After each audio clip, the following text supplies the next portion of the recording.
Ladies and gentlemen, boys and girls, worshippers of all ages, welcome to YouTube. My name is SeaRaptor, and today we're continuing our look at the new German destroyer branch. This is Tier 9's Felix Schultz. Schultz, maybe? Schultz? I don't know, something like that. Anyhow, this is Tier 9's entry into the branch, and this is now going up against, in terms of competition, this is the ship that will sit alongside Z46 in the tech tree. But Schultz and Z46 are not remotely alike. In my opinion, Z46 is arguably the best German destroyer in the branch. The stern, the double, mounted turrets at the stern are a little irritating. But beyond that, like Z46 is a highly competitive destroyer in an already very crowded tier, right? Remember, Tier 9.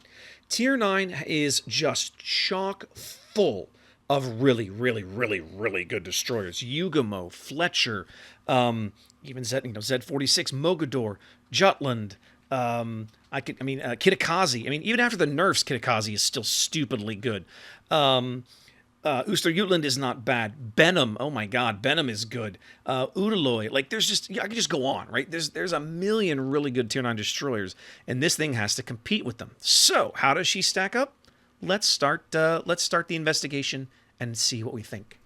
For starters, hit points, 24,200. This is a little less than what we saw down at Tier 8, which was an even 25,000, but this is still easily running away with best in tier by 3,500 hit points over Kitakazi. I'm sorry, no, actually it's she's about 3,000 hit points, 2,400 or so ahead of Tashkent, which is actually 21,800. So yeah, this is still noteworthy. Like, you've got a pretty good size solid lead here. You put survivability expert on this thing, she's going to go up to 27,050, basically 2750 or so.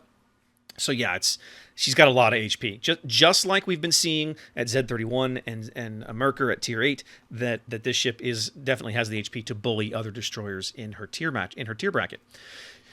She does retain that 25 millimeter armor plating through the middle of the ship. So this, again, just like before, this, when you start to encounter one of these things as another destroyer, you're going to have to remember to either swap to the AP or try and aim for the bow or the stern. Most destroyer HE will not penetrate this 25 millimeter plating through the middle of the ship. So that is definitely yet another way they're going to bully opposing destroyers a little bit. Concealment, 8.3 base on the surface. By the time you rig this thing for full stealth, she gets all the way down to just a smidge over 6.5. That's not good for worst in tier, but it certainly is not amazing, right? Mogador is still worse. Tashkent, Udaloy is still worse. Friesland is just behind her, but there's a whole slew of destroyers in this tier, right, that are under 6, right? So you're not going to, again, just like we saw at Tier 8, you're not sneaking up on anybody. This should come as no surprise. 4.3 kilometer detectability range by air is still quite high. However, this is less of a concern on Schultz because she actually has a long-range AA aura, which is something that Maerker down at Tier 8 did not have. So if you're really concerned about, your being able to fight back against planes, you will be able to turn your AA on as you're spotted and be able to shoot back, right? In fact, she has a really long range AA aura for a destroyer. I'll be curious. We'll talk about that in a minute. But anyhow, so 6.5 detection basically, and then on the surface, and then 4.3 by air. This is kind of crappy, right? Like 4.3 by air is garbage, but yeah, it is what it is. So yeah, at least you've got some AA to deal with it.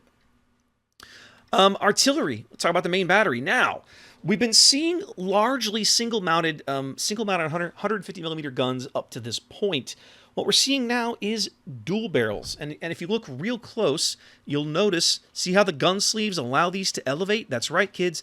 These are dual-purpose main battery 6-inch guns. That's kind of very curious. We're looking at, we're into like Worcester territory here, but that's basically what these are, almost 6 inches. She has 3 of these turrets, all mounted centerline. She's got 1 fore, 1 aft, and this amidships turret, which is in a very, very awkward looking position. Let me kind of show you the whole ship here. She's got this weird staggered deck torpedo arrangement, and then on this, she's got this centerline mounted turret. Now, just like we talked about on Maerker, right? The firing angles on this turret are not very good. I'll put the graphic up here. You can have a look. But just like Maerker, this is a ship that's going to have an easier time getting all of its guns to bear, off the bow. And she's going to struggle when she's kiting away, getting all of her guns to bear. She has to expose a lot of the ship to do that, okay? So just keep that in mind. And also, given the fact that she has no smoke to conceal, running away from a gunfight may very well be a thing that you find yourself doing a lot in this ship. So just be cautious of trying to bring that middle turret to action when you're running away from a fight or you're trying to kite somebody. These shells are a little different now. I want to point this out. They don't tell us the caliber of these barrels, but the shell velocity, look at that, 960 meters per second.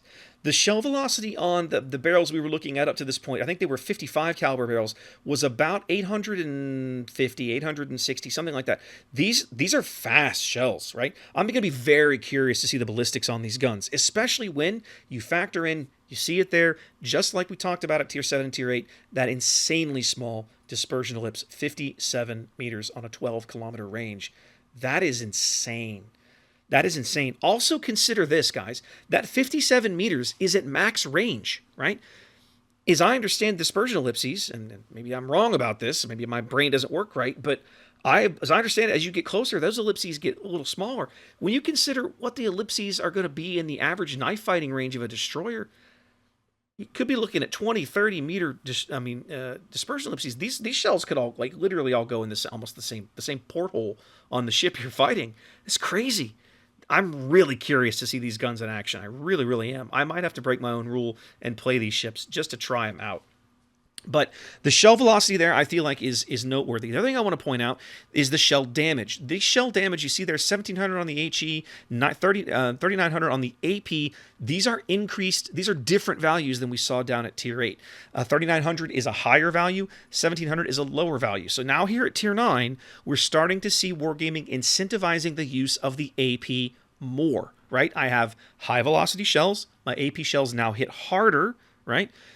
This is something this is a ship that might actually be a legit threat to an opposing light cruiser, a Seattle, certainly a Neptune, right? Oh my God, it can everything Citadel's a Neptune. You can sneeze on a Neptune and Citadel it, right? But you see what I'm saying?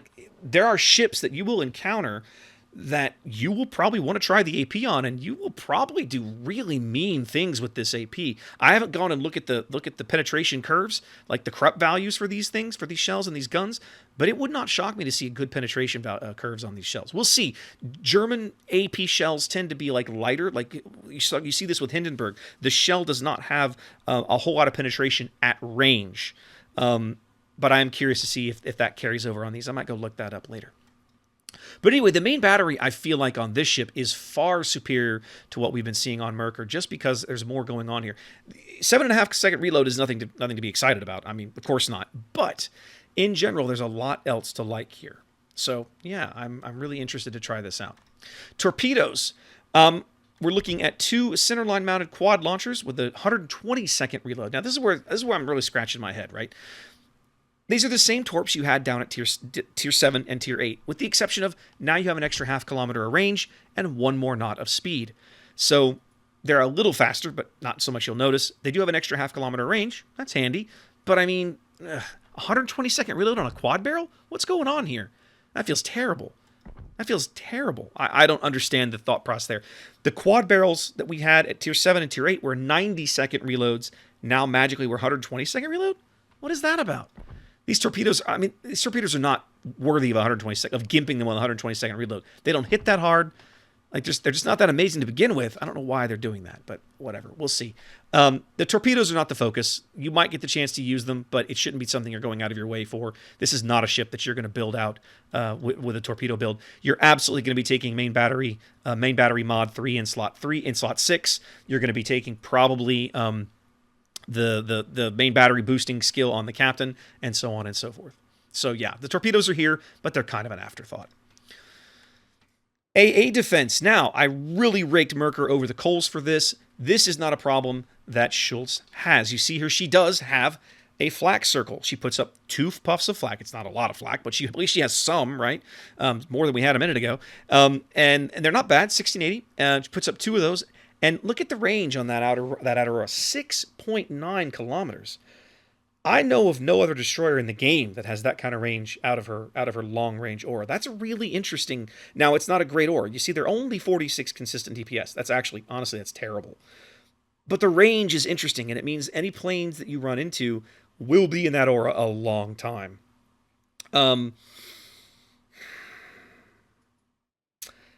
Yeah, we'll talk about it. We'll talk about this a little more. But you see there, she's got 46 in the outer ring, 46 in the middle ring.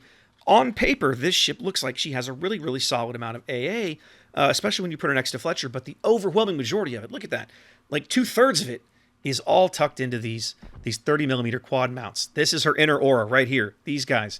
She's got 6 of these mounted on this ship. See them there? And then one back here at the stern. She has a very punishing short-range aura that goes out to 3 kilometers. Most ships stop at 2, maybe 2.5. So 3 kilometers on a short-range aura is good, but this is, I don't know. I want to see this, or I want to see this anti-aircraft armament in action before I pass judgment. My brain tells me these numbers are not good enough to really be useful. Even by the time I take the 10% buff on the out of the captain's skill, and I mount the flag, and I push my defensive fire button, I'm just not convinced they're going to be amazing, right? I just don't know. She's going to be able to kill planes, right? But I'm just, I don't know. I'll leave it at that. I think this is one of these more info needed. I want to like it. I love a good destroyer that has a solid AA. I'm just not convinced that Schultz is that guy. Not convinced that Schultz is that guy. Quick look at consumables, and yeah, we're looking at the same thing as we saw at Maerker. At least, thank God, they've mercifully given us at least Tier 9 German Hydro here as we go out to 5 kilometers. And then, of course, you have the standard defensive fire there. At least I can't kvetch this time because the shell explosions, I mean, the flak bursts do get the bonus here because I actually have flak bursts, and I didn't have those before. So that's something at least.